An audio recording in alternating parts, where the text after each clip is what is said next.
Oh, nice. Here's Mike. We got Mikey. What up? What's happening, homie? What's going on, bro? High as fuck. That's what we like to hear.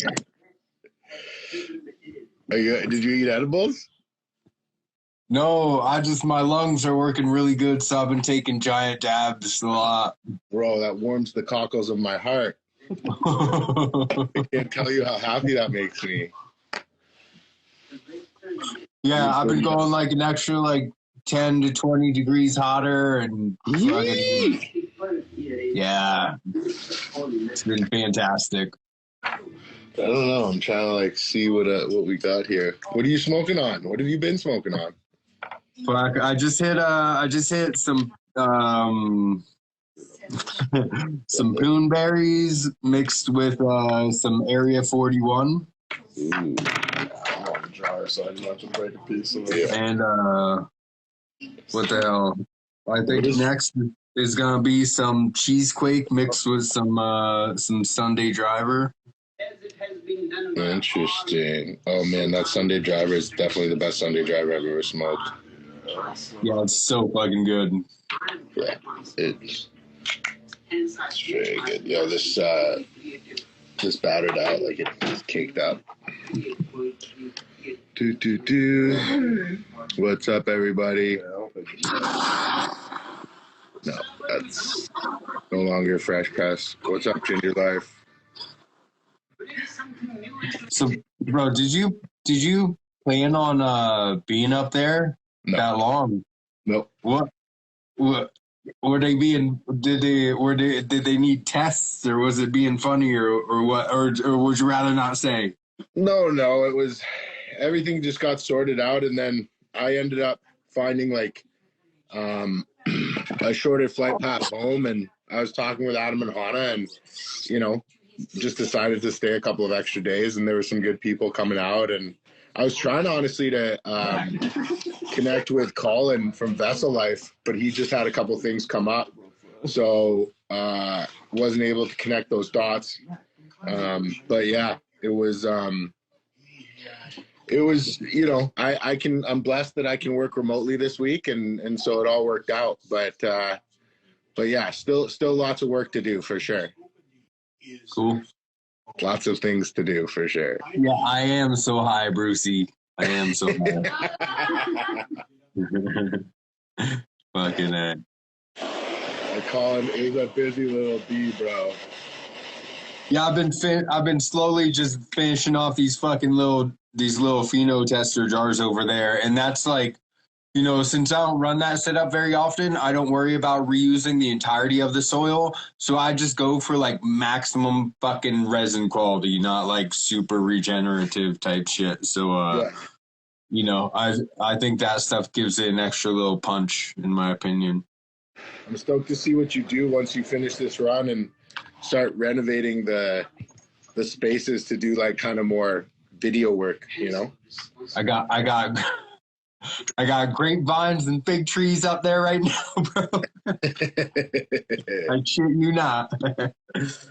Oh man, but yeah. So I'm actually going to I'm going to talk to Josh about that Steensland about the CBG stuff from his farm out there, and if I'm able to source any of that. He was saying that it looks like it's going to wash. The trim bin sift stuff looked fantastic. And that's something that I could, be very happy about doing more public education in this area with. Because there's not any of the places that I've talked to just want me washing that sort of stuff. Yeah, I mean, you can do stuff like Rackham's just did, except with CBG or CBD, and then you open up your market. I've always thought that that's the way to open the market up, is to have CBD varietals or CBG varietals that people can dab and will wash, and you can create extracts with. I've had a couple of BHO high CBD stuff, but nothing that's made me want to go back to it. Yeah, so I'm gonna talk to him. We already talked about me swinging out to the farm out there in Ohio.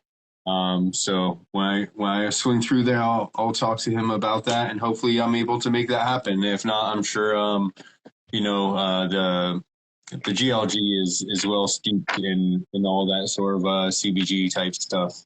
Yeah. Those guys run a lot of it, so I'm sure Dustin could point me in the direction of someone. If not, so I think that, yeah, man. So I think that's kind of the direction that I'm gonna go. Is I'm gonna try to offer, local and in-state people classes, not just kind of specialized in like out-of-state stuff, and work with stuff that's just federally compliant. Yeah, for sure. I think you can, depending on where you're at or where you have a test garden, I think it would be remiss to not utilize your skills. Right. Yeah, and then so that way I can keep, just keep the like the educational property and everything like that completely just how it is, and then we have other things in the works. Yeah, for sure. No, I think that would be dope, man. I think that we're just on the precipice of getting those unique cannabinoid cultivars to start working with mechanical separation. Like in Canada, to register a hemp cultivar takes 2 years. And so you're not going to see a lot of innovation coming out of Canada in the hemp space. You're going to see innovation coming out of the US and other places. And then once the phenotype or genotype is identified and isolated, then it'll be brought up to Canada to begin the registration process. And that's a shame, but the hemp that Josh was working with in Oregon, that shit's not in Canada yet, because it just takes too long, or it takes a long time to register. And if it tests hot in any geographic environment, it won't qualify, which is shitty. And that's why Canada's going to kind of be slow with like really high cannabinoid hemp. Yeah. I used to work with some of the farms around here. I'm sure that I could find one that would let me put in like a little pheno hunting spot. Should just hunt through some stuff that people are saying are good washers. I feel like a lot of it comes out of Oregon CBD. I know that they've opened up their purchasing a little bit more to where they're doing that to more end users at much higher costs, but still, if I'm able to do some cool R&D with washing stuff, might be worth it. I ran a bunch of MedTree out of Oregon, and I didn't have good luck on germ rates. I didn't have good luck on herm rates. I was super disappointed, but I know some people have had okay results, but not my experience for sure. Yeah, I know Oregon CBD is supposed to be like the big one out there. As far as all the GLG people that I talked to, I think that they only sold seeds like twice a year, and you had to order some ridiculous amount just to be able to get in on them. But they had. I would definitely circle back to Colin as well for that project that you have, because he's got the hemp farm in New York as well. Okay. Yeah, so definitely circle back to him. But Josh first, for sure. That CBG looks like it's foolish, right. Bro. Yeah, it looks fire, man. I can't wait till like guys like that are walking around flexing stuff like that at conferences, and we have to be like, yo, is this CBG? Is this THC? Like that shit is. Yeah. So And he said you're good, dude, man. I would definitely really like to work with Josh if I can, Bro, 100%. I appreciate you guys. Northeast has showed me love. I will be in Vegas at some point this year for sure, whether I like it or not. I'm not a huge Vegas guy, but I'll be there.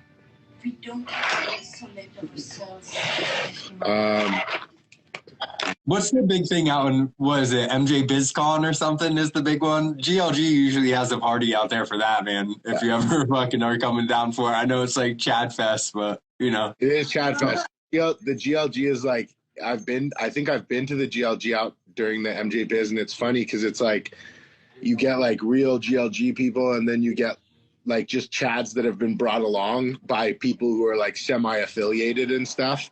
And so it's like a Super interesting. So I mean, Dustin called it a gang to appeal to Chads that want to appear to be OGs. You know what I mean? He's like, well, just call it a fucking gang, bro. Like, you know what I mean? Like, Yeah. that's why there's the Good Life Gang. It's Yeah. hilarious because every now and then people will be like, no, it's just it's a buyers club and an open source SOP group and blah. And he's like, no, it's a fucking gang.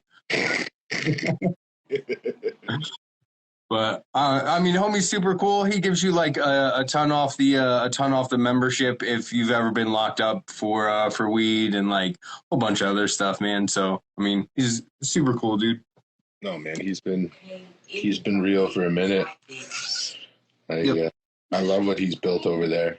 It was weird as a solventless guy and a non-solvent guy. Like I remember like people telling me about GLG and then going there and like looking around and it just being like, is this for me? And then I found like where they were talking about solventless stuff, but I thought it was just the idea of it was very cool.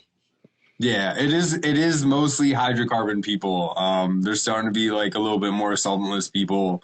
I actually helped get some of the solventless companies in as affiliates. And I mean, we have like, Pure Pressure, Low Temp, fucking Rosin Evo, like all the big companies. I think Whistler fucking even.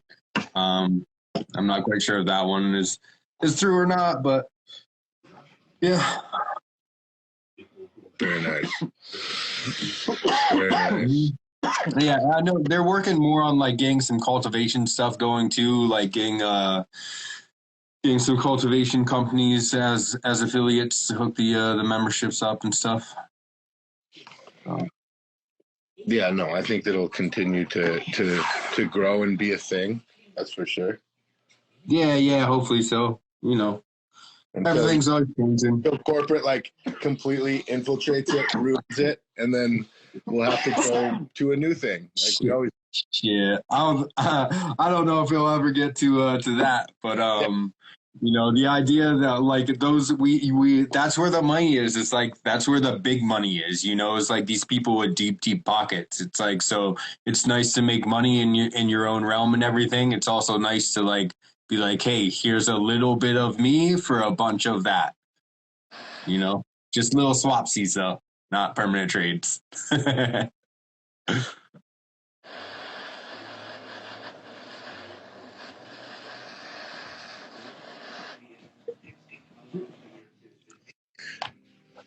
Mikey is based out of PA and I am based out of Western Canada. You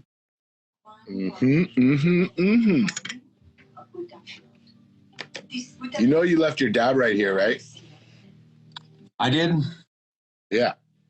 Sweet. Did I leave a little black cap that looks just like this too? No, I haven't seen any carb caps of you guys. No. I know. Yeah, but your dab right's here for sure. Bad face. Yeah, Trail of Mikey. I fucking whatever. That weekend I was a wreck. Yo, I wonder how many marbles are on that gravel floor. Lot.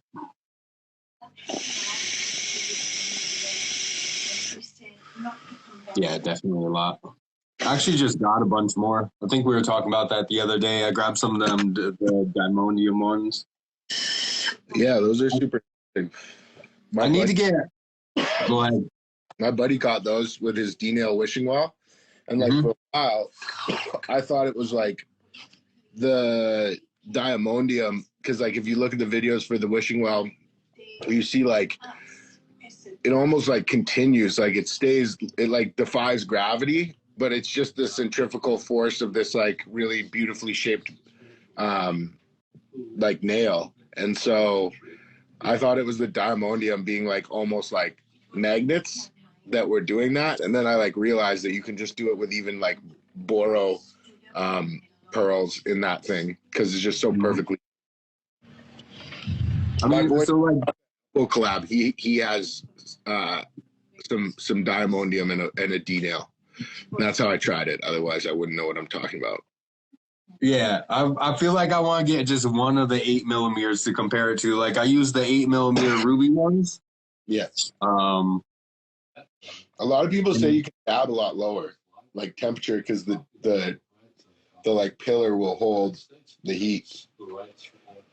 Yeah, so that's with like, especially if it's the engraved Long Island quartz, they seem just a little bit thicker than the regular ones. So if I do that plus the 8, I'm getting like 3 really fucking nice, milky, cloudy hits in a row off of it before it starts to go down. And like, full draw, hold, exhale for each one. And I'm dabbing that at like, I went up 10 to 20 degrees and now I'm only 20 degrees lower than with a regular non-carved one with like a 5 mil mirror in there.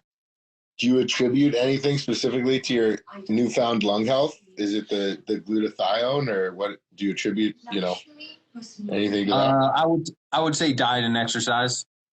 Cool. Yep. Probably a little bit hydration too. So I've been working on hydration.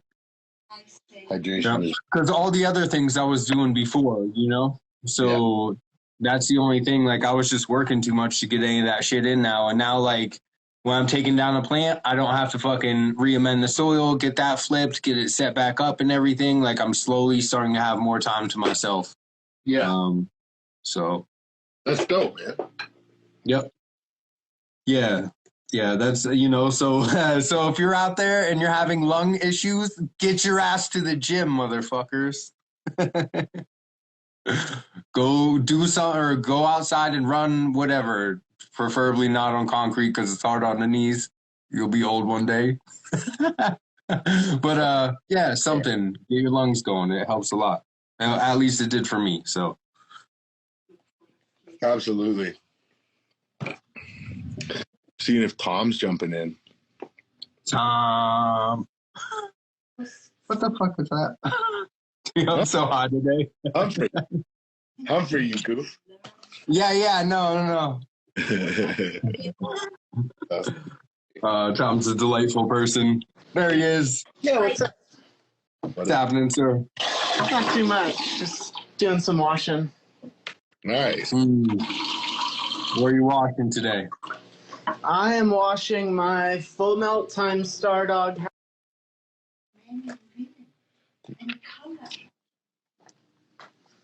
Just cut out for a second. Oh, my battery I think's dying like always. I washed some Full Melt by Stardog. Yep, and then some Stardog on its own. Wow. Yeah. Got freezers full, so be busy for a couple days. Any plans to do a fire is fire show discussion on yield per square foot versus percentage of weight? All that is if you're a farmer or if you're a fucking extractor. If you're a farmer, you're worried about resin per square foot. If you're an extractor, you're worried about the fucking percentage off the grams that you're buying because you're buying by weight as a generality. So, I mean, that's... The more interesting discussion is something that we got brought up on another show where, not only do we need to be talking about what our yield off the bag was, but also our yield off the press. So I think that yield off the press, usable resin, quality of grades, all that shit for sure. Yeah. So I think that we're definitely going to have more panel discussions. We're going to get both actually these two guys on here. Mikey's going to be in probably 4 weeks. And we might try and fit in sooner. But we will be having more panel discussions, and we will be having another pigment panel. I think that everybody was just kind of getting to know everybody, and we can dive a little deeper. I've gotten some feedback from a few of the participants on that, kind of saying, I think we could go further. So I'm always down to do that. But any suggestions, you can put them in front of a group, and everybody agrees that that'd be something to discuss. We'd love to do it. But I do agree with Mikey. I think that what you put forward there is much more, a resin farmer versus, a weight farmer. And it's really different because, you have to break the idea of grams per square foot when you become a resin farmer. And that doesn't make, like, guys are still trying to wrap their head around grams per square foot. And we're saying, forget about that. That actually doesn't matter. And that's, really hard for some people to do. Why do you say that doesn't matter?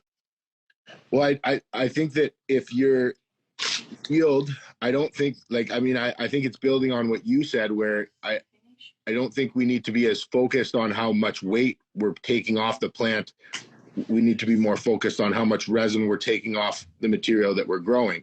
So if we're growing 3/4 less, or what 25% less mass, but we're yielding 35% more resin, then we're growing a better room. And so I think that has to be taken into account when, in the industry, you've got people reading different numbers. So Fawn and Farm says, I think it's useful for standardizing for clone seed potential. Really, I've seen So, almost. What do you think, Mike? So to me, that's almost the same thing, right? Because you're looking at, so if you go 25%, so then you're looking at 75% of the biomass times 35%, which is about a third. So which is about 25, which is about 25% of that. Yeah.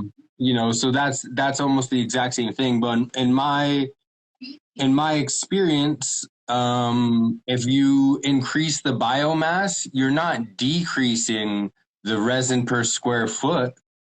You're decreasing the yield percentage. Like you should be if you're increasing biomass, you should be increasing yield per square foot. You should only be decreasing yield percentage. Yeah, and I'm talking about one step before that, when you're selecting out on your first sift and you're going, okay, well this one created more biomass, but the one beside it that created slightly less biomass actually yielded more resin. So I understand where you're at, but you're one or two steps ahead of me, where I'm talking about original selection, comparing apple to apple. Well, so then that would still be, so then the one next to it would still be yield per square foot, right? Because you yield per plant. So if you grow, so say if I grow 34 plants, right, in a pheno hunt, and then I look at the overall resin production of each one. So like, one got 12.1, one got, 7.6, one got 20.2 or whatever, right? So that's still the metric of each plant, because I put the exact same amount of time and space into each one. So then to me, that's still resin per square foot, looking at the overall yield, which is what you should be looking at. Agreed. And what I was saying was, from the original question, which we kind of got lost off base, was comparing that to a yield per square foot that a flower farmer would be comparing or yeah, for sure. And then you want to go resin per square foot, not biomass per square foot, for sure. Yeah. And then what you're talking about, Fondant Farms, the wet, same size plant, different water weights. I actually talk about that a lot with different mediums, and how comparing apples to apples, if we're not judging water activity. If you're in Rockwell and you dry that plant out before you chop it, what's the difference in weight going to be, as opposed to if you watered all the way up chop. So I think that's what you're getting at, and I don't know if we could do a whole show on that, but I think that we can. I try and bring it up as much as possible, and some people honestly aren't even that concerned about it, and they're just saying, the yield that another Hashmaker tells me is kind of just like, a rough estimate, and I don't really put much weight into that anyway, so I'm not going to be fucking asked to measure his water activity. I'm just going to go, okay, well, if it's 6, he says 6, it'll probably be 4, and I'll just, I'll go and run it. What do you guys think about that? I agree. Yeah, I agree. I think they both kind of go hand in hand, because, if you have low biomass and get 6%, and then you have high biomass and get 3%, your 3% might be a higher yielder. So I think you got to look at both. Yeah, for sure. Yeah, I like to, so if I'm putting metrics on paper, I go, I go overall hash yield, but eventually as I'm working things, I like to look at the so I run 4 plants per light, that's my metric. So I just, and each one has a very defined space because I give each one the same cage of a trellis. So okay, so I just look at per planter how much I can get, because sometimes I use 1 stem, sometimes I use up to 5 stems in that one planter. So I'm just kind of looking at, maximizing my biomass within that to try to maximize the resin. And then I just look at how much A grade rosin I get off of each, because that's what I care about, because I don't give a fuck about melt. What up, Bird? Shout out, Bird. What up, Bird? Yeah, man. No, I think that, not giving a fuck about milk is definitely, I don't think that really, what you're saying. I see what you're saying. I was like, that really doesn't have a bearing on what we're talking about, but then I kind of see what you're saying. Yeah. Yeah, because it's just like, so that's going to be some people's metric. It's just like Simple Adam, you know what I mean? He's probably going to look at how much A grade melt do I get off of this entire plant, or, this hoop house or whatever it is. So yeah, that's, I fucking like rosin. Like the only time I pull melt is just to show people that I can make 6-star, and fucking 2, just to show some love to the people that fucking like it. But it's not my jam. If it's a flavor that I really like, I'm not pulling it. I'm definitely pressing that shit for rosin. And the other thing is, like, since I'm working with selecting and breeding stuff, I think it's cool that some people breed for really beautiful, clear, contaminant-free heads in a jar that would just, like, gravity and room temperature turn into this fresh press looking thing. I think it's also cool that some people are really worried about the quality of the oil contained within that head as far as the terpenes and ratios and flavor goes. And I think both of those things are cool and important to worry about, because if you give me some really, really fucking melty 6-star, chances are the stuff that I press out of that is going to be really beautiful. And if we can add something that fucking knocks your dick in your watch pocket and tastes amazing on top of that, well, so we got. I do not know the real deal guys. They are on the opposite side of the state, so where they're from, it's a very different side.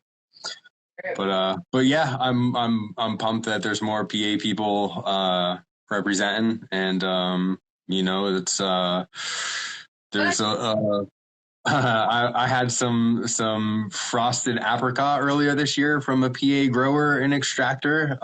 Shout out Faded 1500 and Sky High Solventless, and man, it was crazy fire. I don't really say where I'm at, but I'm over that way. So, Did you this last weekend, Mikey? That Sky High. What's that? Was that so I did have a little bit of that up there. I just had the jam with me, which the cold cure on that one was really like just delicate and light and like a fucking frosted apricot pastry, man. And it was so nice. I felt like the jam though smelled like apricot jamish. Like, I don't know if you got to try it, but I did. I really enjoyed it. Tom, cool. Making ethanol. What you been up to today, brother? I just pulled my freeze dryer. I've been out in my greenhouse getting ready for outdoor, flipping compost and getting all my microbes in. Nice. And then moonshining. Nice. Nice. Man, that's awesome. Yeah. I think that you're going to turn a lot of people onto this new way to clean bags, because I can tell you firsthand, cleaning bags with ISO for years, like, I've sent a lot of bags back just because I've seen the ISO eat into, like, I ran Bubble Man bags for years, and Fresh Eddies is just like the best customer service ever. If you buy the original bags, it's literally no questions asked, and you run the ISO on the through the bag, and then you just get on the corner where the stitching is, where it's colored to like decipher the different microns, and you get 99 on that, and it'll stain that colors into your bag, and you're sitting there trying to get the color out of your bag, and you're just smushing it around, and it doesn't go anywhere. Then you've been like, fuck it, I'm just gonna soak it in ISO, and you hope it'll get better, and it doesn't. It just like the color just soaks more into the thing, and then the next day you have to wash, and you've got this like stained screen, and you're like, yo, like this is not ideal. So Yeah. I think that's super cool you're doing that. I think those charts are extremely important too. Like I'd like to see more people using them for jars. When you store your lids, you should always be looking at those. Can you explain that a little bit? Because I didn't even wrap my head around the jar thing. Yeah, so the chemical, I can't speak right now. Capability, what's the word? Capability? Capacity? What's the word? Fuck, no. Really stoned too. Like he's really stoned. Yeah. He'll know it. Chemical fuck, I can't say it. But it's basically a chart that you select a material like nylon or cotton or whatever, and it shows the chemicals that are compatible with it. Compatibility. There we go. Compatibility game. Compatibility. And when you look at that chart for nylon, the isoethyl or ethanol has an A compatibility. And if you look at isopropyl, it's a D and it says severe next to it. Like methyl alcohol would even be better. So, and then when you're looking for the jars, like, you know, I just got jars that are Teflon lids. So you'd find Teflon, you go through, and what I figured would be for terpenes is aromatic hydrocarbons, is what they call them. Terpenes are hydrocarbons. They contain hydrogen and carbon, and then they're aromatic. So it'd be like your essential oils. And that's how you find out to make sure those terpenes aren't going to eat your... I've done steam distillation before, and I've distilled eucalyptus, or no, it was bay laurel trees. And I put the oil into a plastic jar, went home, came back the next day. The plastic jar had melted because of those terpenes. Terpenes are like, will degrade stuff, so you really need to look up that compatibility. Super terps. And you literally just look up the material and compatibility chart. And I think you can even go the opposite and do aromatic hydrocarbon compatibility chart. And they probably have it in reverse. How many jars that you're seeing are actually suitable? I'll put it this way. I haven't found one that really makes me excited. I go with the Myrons because that's what I have to do. Uline and Mason jars that seals, like, it's been a month or so since I've looked it up. I'm pretty sure they're PVC, so we really shouldn't be doing heat tech in that. The terpenes aren't actually touching it, so there's that separation. But also when you're heating it, you're volatilizing some terpenes, so they might come into contact. Is that for the metal one? Yeah. For the metal lid on the U-line? So that inside rubber grommet, I'm pretty sure those are PVC. Some different manufacturers will be different, but I'm pretty sure the U-line 1 ounces were PVC. The Myron jars are honestly heat tech in the most. That's the 1 ounce. Yeah, I'm pretty sure that little ring is PVC. Yeah. But I know I looked it up and it wasn't like the worst, but it still wasn't an A rating, which I don't want less than an A. These Myron jars are one of the highest rated ones. I forget the exact material, but Berlin Packaging Myrons, which are sold out right now, but they're the ones that I've gone with so far. And so I just like those because they're metal. How do those hold up for heat? They're good. So the Myrons, whoops. Yeah. Like, cause don't they have like a plastic style lid on them? Yeah, but it's here. Let me see if I can find the material.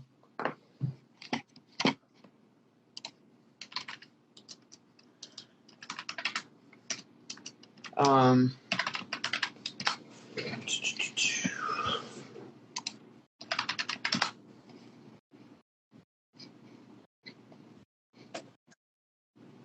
Yeah, so I've only ever used like ball jars or like the Uline ones. People are asking Calyx containers, Tom. I think I looked up that Turp Shield too, and I don't think it was ideal. Not for heat. So if you're not heating, it's not as big of a deal. If you're doing heat tech, I would be more cautious. So the Myrons are a low density polyethylene and a PET, which I forget what that stands for. Mm-hmm. But then, so you would take those, look up those chemical compatibility charts, and then it would show you the grades with different compounds. Would it show you those at different heat levels too? Because wouldn't that affect it as well? Sometimes. Sometimes it'll give you like melting points and stuff on those charts. Let me actually look up PET chemical compatibility. So polyethylene tetraphthalate is the one for the lid. And it's aromatic hydrocarbon. Those are what I use. Like I use those style of jars for my flour. Actually, I use 1 gallon plastic PET wide mouth jars from Uline. I found that they just hold the flavor and keep it much nicer than a turkey bag. You can easily fit like a half in each.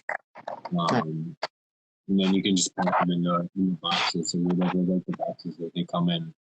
But yeah, I've never messed around with or heat with that stuff. Well, I have, but like fucking just with cleaning them, and I've gotten distortion on the bottle. But for PET and hydrocarbons, which terpenes are hydrocarbons, as a liquid state, it has a good rating. So it's not ideal when you're heating it up because you're now in a gaseous state. right. But out of all the jars I've found, they've been the best.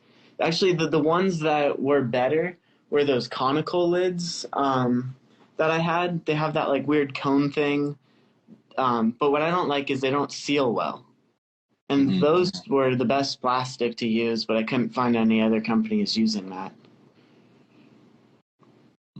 I don't know if I have it. Can you look up and try to find out what the coating on the inside of the lid is on the Uline jars? Yeah. Well, of course, the jar I'd find doesn't have that conical lid. Yeah, so Uline. And usually when you're looking up when you're buying the jars, you go to the more info section, and it will tell you what the lid is. It should, at least. If it doesn't, I usually don't buy from them.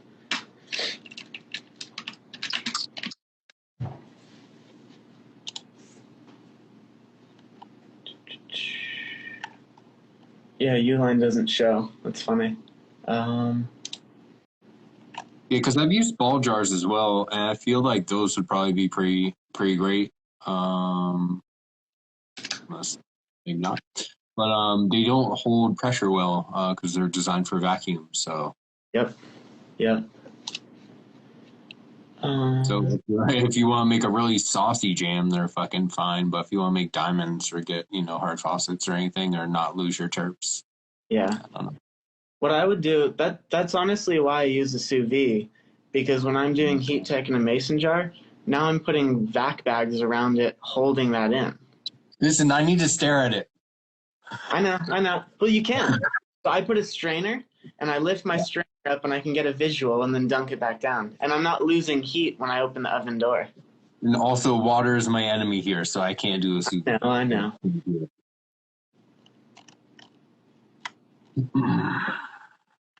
I found out sous vides were good for food after I bought it for hash. Can't find the type of the lids right now.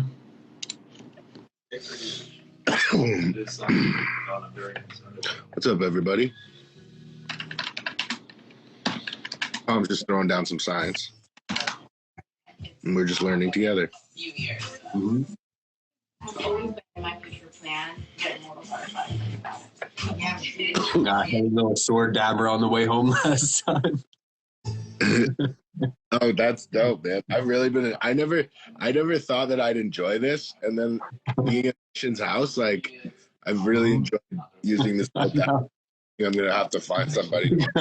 I got the little butchery knife looking stabby one too, bro. I actually very much enjoy it because I'm always hitting slurpers. So, you know, it for me. I got those two dab Puffco hot knives for it, and for a hot minute, those were really cool. But then now I never use them because I just hit this slurper.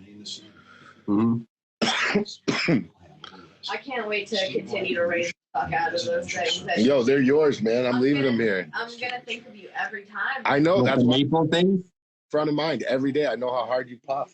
Every day. You're leaving the maple quartz down there. Yeah, 2 maples here, and then I think that maple quartz is over, but I think that we're gonna reach out and get some more of those because they're just too good, man. Yeah. Once you get your lungs back, you'll be wanting them too. Mm-hmm. Sure.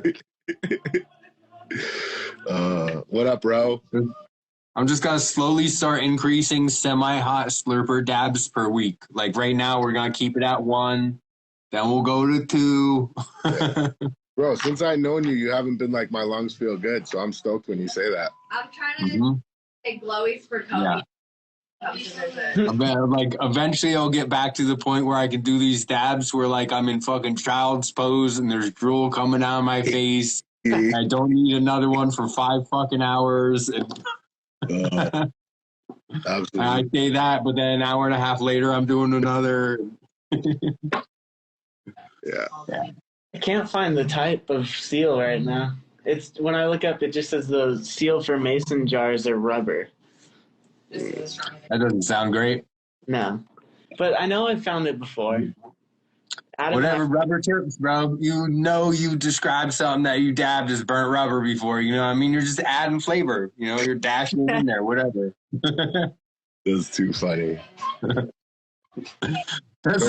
So that's how you know the gassy ones, how it increases flavor on those sometimes. That's all that is, bro. It's them burnt rubber fucking terps. We got it. We figured it out. That's how it increases terpenes. It comes out of the rubber into the fucking mix. So pretty much the only jar that you would endorse at all is that Myron jar? If you're doing like a heat tech, or I mean, what I would endorse is do your own research and due diligence. You know, like use those compatibility charts because I know I haven't seen every jar out there. I haven't spent that much time. Adam and I spent probably a couple of weeks like going back and forth just trying to find the perfect jar. And we were on those conical lids, but those conical lids don't seal. And I think it was a high density polyethylene, where these ones are low density polyethylene. The high densities are better, but then the lows are still pretty good, but not as good. But then when you have high density, that was making it hard to seal because it's a harder material. You kind of want that cushion to wrench it into. Man, but yeah, I would just get familiar with those charts, and then whenever you're looking for jars, open that chart up too next to it. And so RJ fucking whenever he stops being mad at me was saying fucking that he was like using different stainless steel vessels. And that's what he would recommend. And that actually does very much interest me. And they were like, I know I've heard people talk about using basically like the fucking ones that people cure flour in. But again, I think that would probably have a similar seal to like the ball jars or the fucking U-line jars or whatever. Until we get that, fucking scienced out a little bit more. Mm-hmm. But I mean, I still feel comfortable with with what I'm using right now, just because under heat, I feel very comfortable with the metal. So yeah, I don't want to leave that for right now. But I'm actually ordering some Myron jars soon. I'm usually doing like 1 to 2 ounce increments. Nice. Which, does Myron make bigger jars? Brown? I think they have 9 mils. Mine are hard to get right now. Like I have an order in with Berlin Packaging because they've been sold. I'm And then just like out of jars, and what's that? I'm just like out of fucking jars. I'm about to just be like, here's your fucking bulk. Goodbye. I'm done in 2 months. Good luck. Tell people to bring the jars back and refill them. Yeah. How's access in California to ethanol if you're not making it? So I'm in Oregon. Or Oregon? You can get grain alcohol, but it's not as pure. Yeah, it's 95, right? Yeah, I'm pretty. Yeah. Yeah. Yeah, but Oregon actually has really weird liquor laws too. I think you can get the high proof up here. Went back to the States alone. You gotta go over to Jersey down here to get it. You can't get it in the Commonwealth. Have you guys looked at the parchment paper? Fondant's saying the parchment we all use isn't great as far as compatibility, but time is a factor for sure. What are your thoughts on that? Yeah, I'd agree to that. I forget, what is it? Is it PTFE lined or is it silicone lined? I forget what it is. I have some weird stuff that I got from Pure Pressure that's like plasticky. I don't know. I've seen like Teflon sheets to press with. Yeah, that's the PTFE. I think RJ that, and that stuff like feels way different than parchment. It's like plastic and durable and feels like you could reuse it. These jars. Yeah, that was the idea that you could reuse it. But I like these. But I don't. Whatever. I don't like. I think none of this stuff is at where it's going to be in 10 years. I also want to make sure that stuff stays accessible to people that are just doing it for themselves, like or doing it for them and their friends or something like that. Like that's I hate seeing like when people go off on how every single thing needs to be stainless steel when they're selling massive, very expensive stainless steel machinery. But then also you see a whole bunch of brute cans in their fucking lab too. And it's just like, whoa, wait, bro, why aren't those all stainless steel too? Like you're catching in that? Like what? So, I mean, I just think, I don't know. And also it's just like people are doing things like air drying and just washing in a brute out in a barn and fucking pressing on parchment that they bought at the dollar store and shit like that. So like, and still people are smoking shit like that every day and not getting sick and everything like that. If it was done with care, if they weren't just doing that with a bunch of moldy bullshit, if they cared about their garden and did a really good job, like, people are doing things in washing machines that are made of terrible grade plastic. That's when I was trying to modify the Bubble Magics and work on kind of like a guide for being able to modify to take those little sections out of the back so you don't have stuff in there, but then it has the little blades that stick it out and it'll rip your cube bags if you use them in there. And it's gross to use fucking that stuff just naked in there, in my opinion. Yeah. So like, and I worked with a plastic engineer and we were working on how to try to like smooth that out and everything. And that's a really like, he wasn't quite sure what type of plastic it was, but just from the properties of it, like those Bubble Magics are really fucking terrible plastic. And like, you're not getting stuff showing up. Apartment machines. Like they're not for making hash. They just put a right. You can buy So like, but people are making stuff in those and it is being tested and like, it's not coming up with fucking weird stuff in it. You know what I mean? So like, I just think that like when we get really, really crazy about this stuff that we're doing in ice cold water, that we need to just kind of like keep it in mind that this just is like ice cold water with things suspended in it. It's not some solvent based insane thing. We're not using a ton of pressure. Like, this is a pretty gentle process. If we're able to show things in the end product that are coming out fucked up from using different plastics or different parchments or different anything within the process, we should definitely like get that the fuck out of the process. But then past that, like if stuff isn't being fucked up, like, Yep, I'd agree. My dog's like eating a frisbee back there. What kind of plastic is it, bro? Yeah, it's made by fucking a dog frisbee person manufacturer. So Yeah. who knows if they're checking their compatibility charts though? Probably not. Slacking, you know. I'm gonna go do a dab off of it. We'll see. We'll see. Oh man, I just taste test it. Mm-hmm. are you in your greenhouse right now, Tom? I am. Yeah. Yep. Show us around. Flip the camera around. Yes. Beautiful little babies. Big compost pile. Males. Yeah. Are you Did breeding you it? make that compost? What? Did you make that compost? I did. Awesome, man. That's Hell- great. That's so like when I have my time off, I'm just working on my veggies. I'm gonna take like the soil food web and fucking and work on my compost game and all that stuff. Just that's something that I want to learn a lot more about. Harbor Freight. I mean, you can get them elsewhere, but Harbor Freight has these mulchers. Mm-hmm. Right now, I have like 2 of those like really big compost fucking plastic You just things run on the side of branches my through it? garage. Oh, did I lose you? But just for a second there. We can still hear you. had good arms. But yeah, I've just been I think I throwing lost- like garden scraps and fucking food scraps into these barrels and a little bit of dirt from the garden from time to time. Yeah. A good way. So if you're just doing food scraps, you really want to get more carbon in there. So Mhm. that tool, did you see that green thing? It was kind of cutting out. Okay.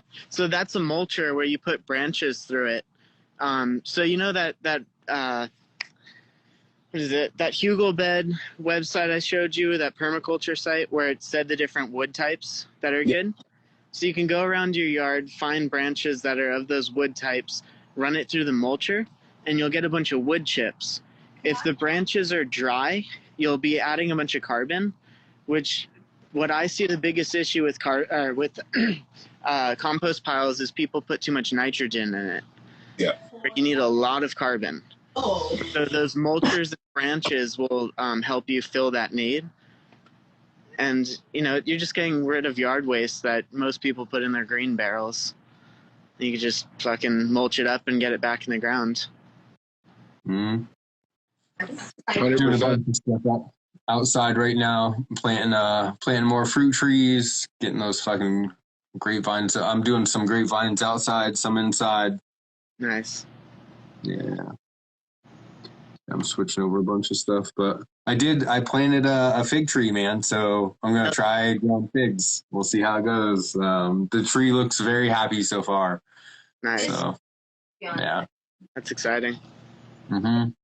I want to plant perennials, but I don't know how long I'll be at this location. Yeah. After I finish school, I'll probably, if I can afford it, head closer to California at least. It's just where all my family is. Yeah, I eventually want to end up in Hawaii. The kid doesn't want to move there for now, which is nuts to me, but that's a good place to go. Yeah, man. Good. It looks like a good spot for growing all your own stuff. It's like 12-12, nice weather all year. If you're in the right spot on the island, it's got all sorts of weather there. But I think the biggest issue is building up your soil because there's so much lava rock. But that's why KNF was so cool out there. I've heard that the IMO helped actually break down that rock layer and create soil from it, which is awesome. So I got to go check out Dustin's garden, and that's they just continually just kept on adding more stuff to it. He had a nice little like vermiculite compost worm thing, whatever. They had the what's the juice that comes out the bottom? It has lychee. Lychee, yep. Lychee, yeah. So he would add the lychee and stuff, and but yeah, he just had a really nice natural system with a bunch of cool other plants they was growing to, I don't know, islandy shit. Like this is a whatever mango, and this is like a dope root thing, like a yucca or something that you fucking fry up. I don't know, all sorts of randomness that was just like islandy shit. The diversity of their food you can grow out there is so cool. Yeah, But yeah. then up where we're at too, because we're similar latitudes, we can do some pretty cool stuff in our zones. Yeah, we have a really good strawberry season. We have a really good peach tree season. And like blackberries do decent here, but like peaches and strawberries go really amazing. Strawberries, and I'm excited for. Yeah, that's how bush that pops off. I used to have a whole bed, and then when I broke my leg, I just couldn't tend it, and it got overtaken just with fucking weeds and stuff. Yeah, strawberries are hard without a weed mat.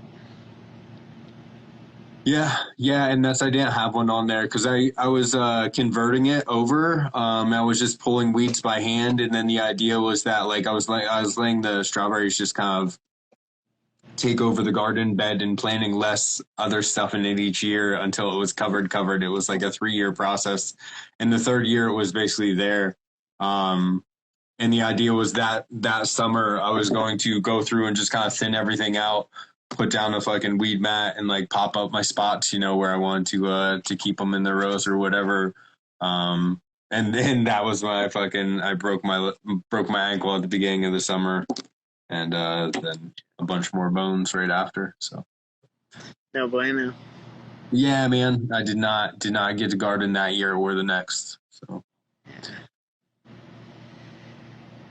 Got a little bit of stuff out here. I have like some blueberry bushes that do good. I have blackberries. I have red raspberries. I have apple trees. They didn't fruit last year. Last year was their first year. I'm gonna take some cuttings off the better one, and propagate it in some other spots in the yard. I want to add peach trees too, and then that fig, and then I got a fence installed, so I'm gonna get a grapevine wrapping around the fence. Okay. That's awesome. Yeah, I'm just gonna plant one at each corner and just kind of naturally let them go in towards each other. Nice. Yeah, I'm excited to make a property that I'm gonna want to be at for a while, so I can actually invest more in perennials. Yeah. And I want to throw a couple chickens out there, let them fucking eat the bugs, so I don't have to do any sort of Currently, I actually do have the yard sprayed. The guy does a pretty mild thing on it, but dude, I have a ton of clover in my yard, and my yard gets full of fucking spider mites, and I'll track them inside all over my garden. Yeah. Yeah. So I have them do something for ticks and spider mites. Have you looked into the chicken raising or any of the livestock?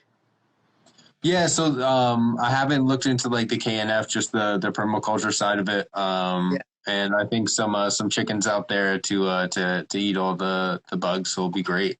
Definitely. The one thing with KNF that's I've always thought was funny was Master Cho's favorite thing wasn't plants, it was chickens. Yeah. So he has this feed program. He has a chicken coop design, which is how I designed mine.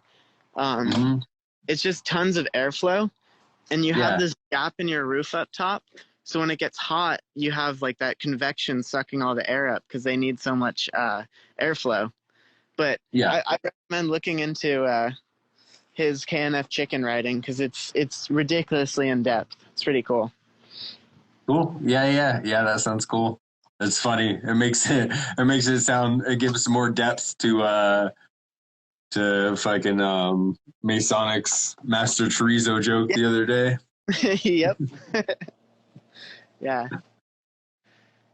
But he has he uses the IMO in it, and then he has some designs for no smell pig coops, and he does this other concept where it's your brooding rack. You build it in a way where it helps the chickens find their pecking order. you basically like have this angle. You have a bunch of branches or what are those things called? Roosts, but branches going up at it's like a 20-degree angle, 30-degree angle, and the highest one is going to be the highest in the pecking order. So it allows them to like just show that. And it's funny, you watch them and you'll see one sit up top, and then all the other ones will be below. And some other one might challenge by hopping on top, and they'll like kind of battle it out. It's funny as shit.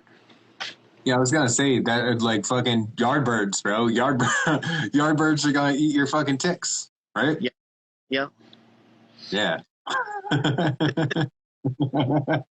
Fucking. Oh man, that's funny. But yeah, I'm pumped. What the hell? I might even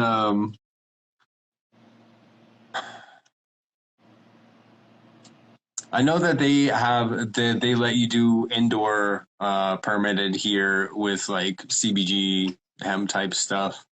But they have a minimum plant count that's really fucking high. That's So cool. I don't know if I'd be able to do that in like this residential of a fucking area. But that's something that kind of interests me too.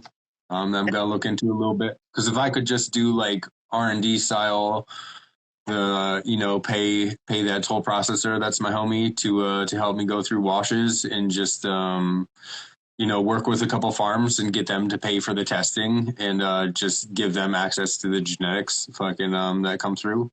But use it as like for trying to find washing stuff. That'd be dope. Yeah. Hello, sir. Hey. Yo. You're I can't hear you, but listen. Breaking. Dude, There we go. I can't underexpress how upset I was that it was just muted, because I just gave you the most blessed Ross Adam what's up. Not really, it was muted, so you're just gonna have to imagine that. Mm-hmm. So, homeboy is keeping our picture from us. Do you realize this? Yeah, you up there, Mission Hill. Yeah, you. Do you realize Jameson apparently has the most epic picture that ever existed? And it's of you and I. And it's so epic, we're not even allowed to see it. He's holding it hostage.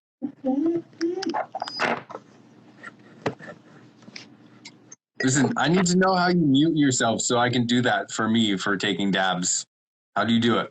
If you press your screen, there should be like a little icon of a microphone that pops up under your Top left on your picture. For me, at least. You're hungry. You did it.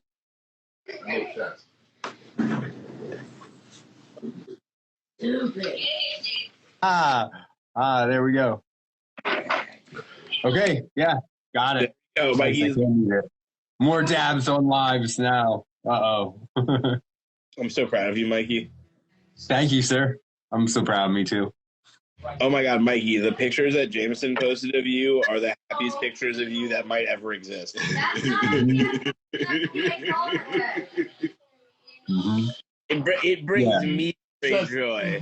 It brings me joy seeing the pictures. You don't get that big of a smile at Mikey that often, for sure. No, you do. It's just rarely captured. Hi, guys.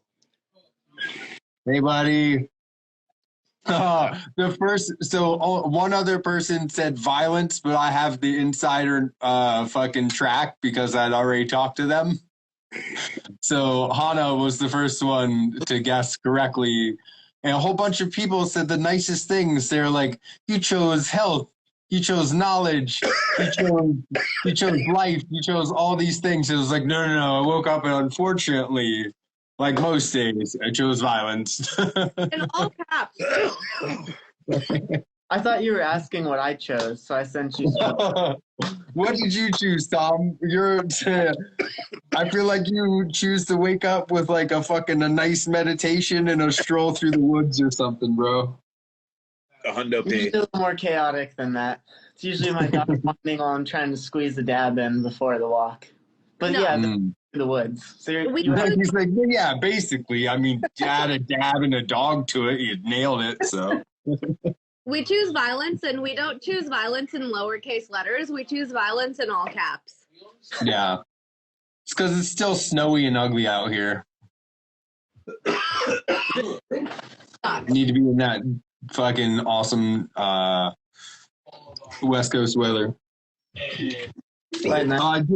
I did fucking love the Bay Area weather. Every single day was like got to like t-shirt and shorts during the middle of the day. Every single night was like a little, just a hoodie and like a light pair of jeans. And it was like that just basically all year, other than like it rained a little bit for a couple months. Yeah. It was so nice. That was so nice. Area with 3 seasons. You skip winter. Yeah, fuck winter, bro. Winter is the stupidest season that ever existed. I'm also not a huge fan of like midsummer, humid summer, or that early fall where it's super humid. Do you like fire season's one? I felt like at least the Bay Area, fucking down where they got the fogging every night, just kind of skipped all that. And it was just like, no, we're just like the kind of perfect like late spring fucking year round, other than a little bit of drizzle. Where you were at, it's like that perfect. It's almost like a rainforest. Yeah, it's so nice. Justin, Yeah. what up?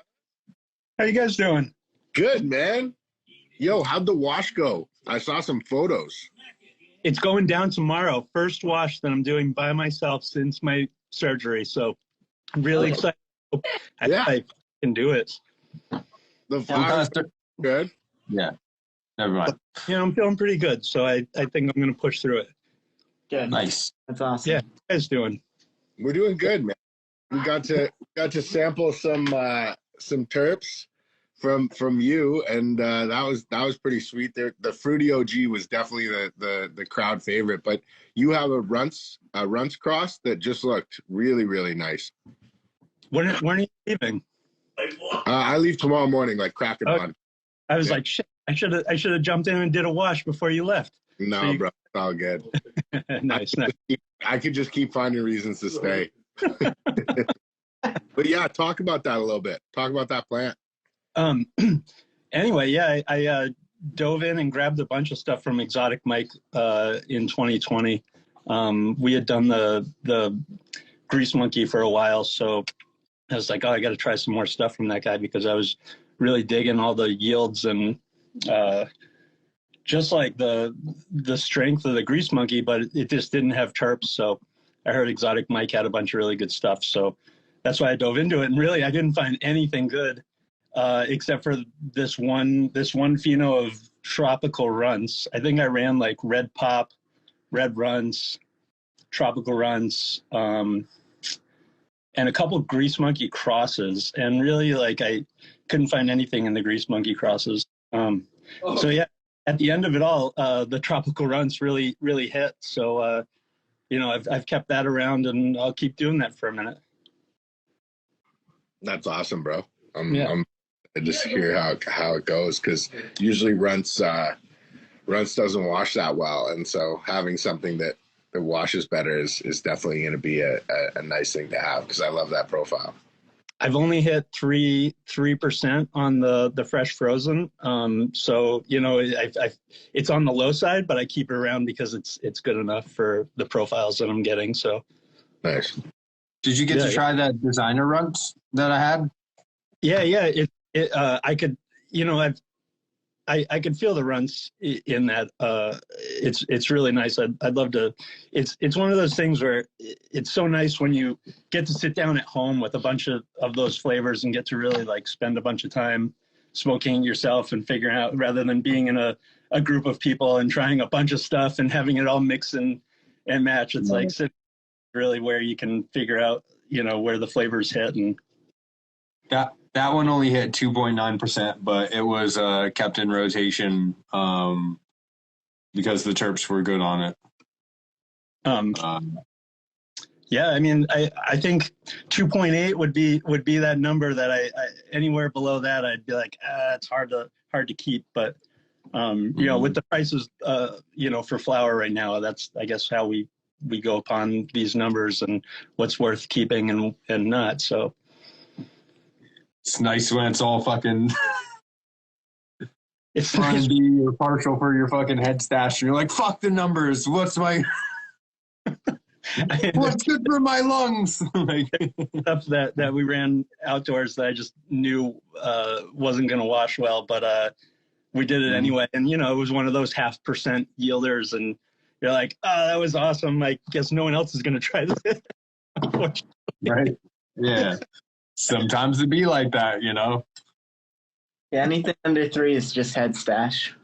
Yeah.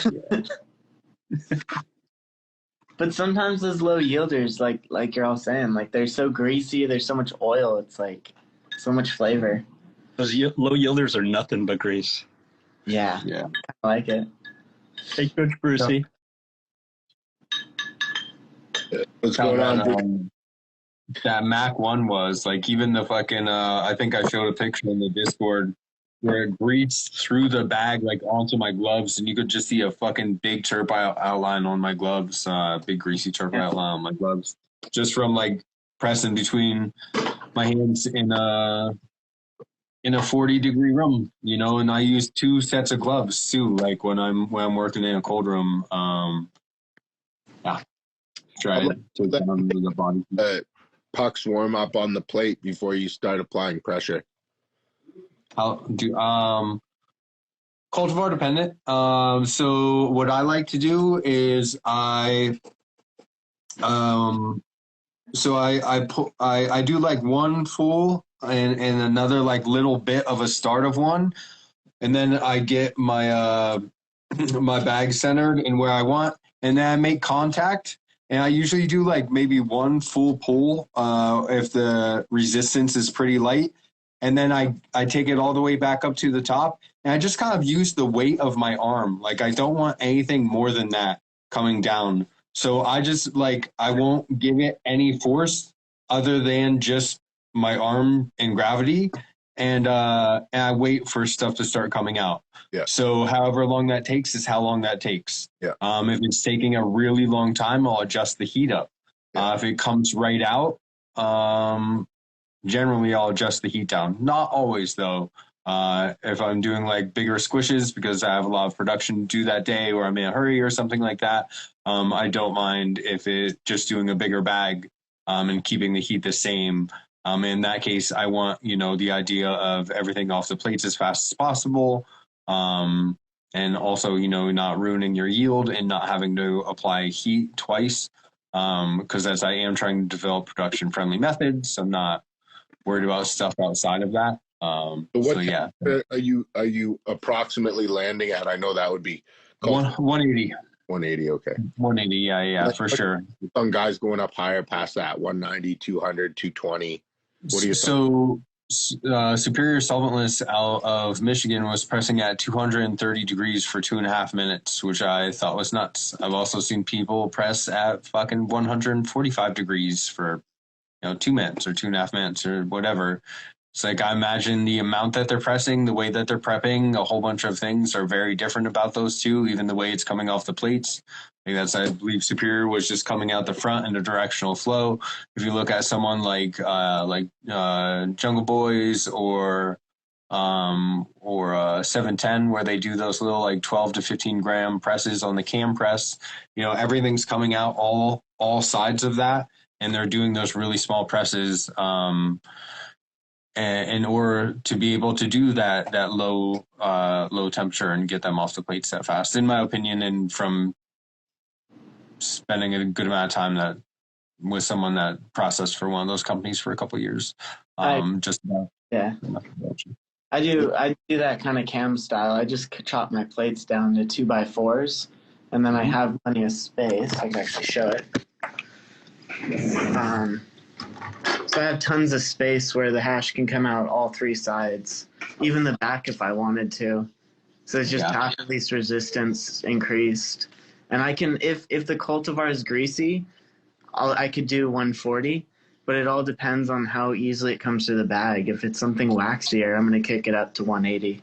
But I think it's all cultivar dependent. or at least the consistency of the hash dependent. Right. Right. Yeah. So do you think that then, Tom, that directional flow, folding is a detriment to the rosin because due to, Yeah. Okay. You're not like, why not increase the path out? Like, why are we restricting and pushing out one side? Like, it makes a good picture. That's about. Yeah.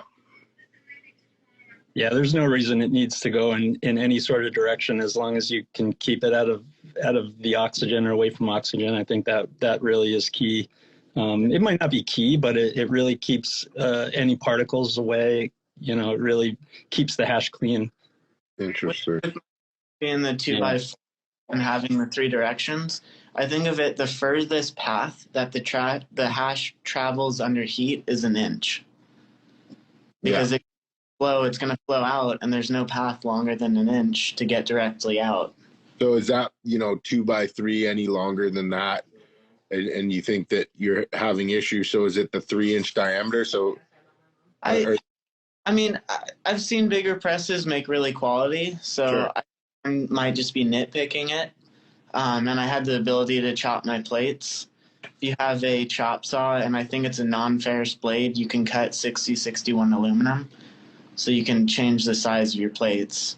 I was watching Jungle Boys, and I wanted that press. I couldn't find it, so I just changed my press to be like it.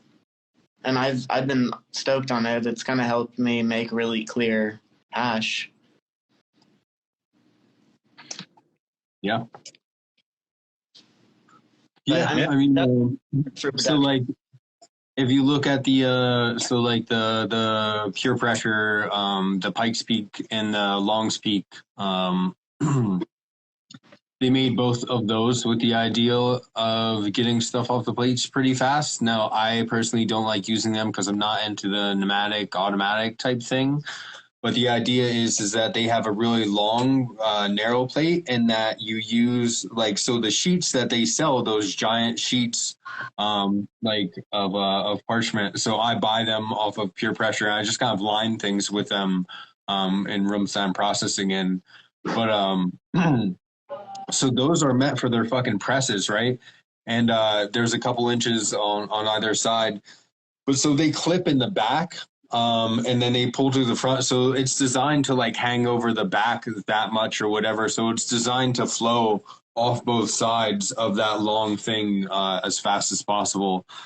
So I think something like that is pretty ideal. For me personally, I like using the V2 low temp. I really like the feel of it, and the plates tend to stay very aligned. And before I was better at pressing, I used to get some issues with bags kind of, slippage, not blowout, but slippage. So whatever, if you use the low temp or the pure pressure things, you just have to fold on the side. So that way you're avoiding the springs. You don't really have that issue as much with the pure pressure press. You can just kind of leave the sides open or whatever, because it tends to come off either side regardless. If you just fold the sides, you can leave a decent amount coming off the back of the press, and you can have that flow off of both sides. You just can't use the smaller pre-cut stuff, because that won't work. I don't know, maybe even if you use tray liners, those might be an appropriate size depending on the size of presses you're doing. I like to do 30-gram presses, which are on the larger side, and I just let it pull up in the front and in the back, using a little bit longer piece of parchment. And I like to keep my parchment closed. I don't like to let it flow into a jar. Or the only time when I'm letting it flow off, when you can see the oil, is when I'm doing it for the gram, I'll throw in a little bit of tunes and throw in a live and press that way. But if I'm pressing, if I'm really worried about quality, that shit does not see the air at all. It just stays between the parchment. Interesting. What about you, Justin? Yeah, I use 4x8 plates, and the way that I put in the parchment and the bag, pretty much, I think about 80% moves forward or backwards, and just the rest just to the side. So most of it comes off the plates, pretty quickly. I'd love to have, plates that were a little skinnier and have a setup like Humphrey, where really like pretty much the size of the bag is on the plate, and then all the oil just comes off. My friend Jay, he uses like the smallest little press for his flower pucks, so he makes his flower pucks the perfect size. So, and for smoking flower rosin, there, the flavor is pretty decent. So I thought that was pretty clever. So when I started pressing a bunch of hash, I thought about that. And I think it's pretty similar. The less time under the plates, the less heat. Yeah. And I think what Mikey said is key. Like, if you're using those low temps, as long as you have that pouch in the back, you're kind of still getting that like inch of travel for your heat. Right, exactly. I do the same thing. I have like a couple inches on the back folded, so it just holds right there. Yep. I'm going to jump off. Great to see you all. Such a pleasure. Great to see you. These Just guys. so you know, the head of pressing at Mission Hill Melts also concurs with all of you. Much love. Thank you. Later, guys. Later.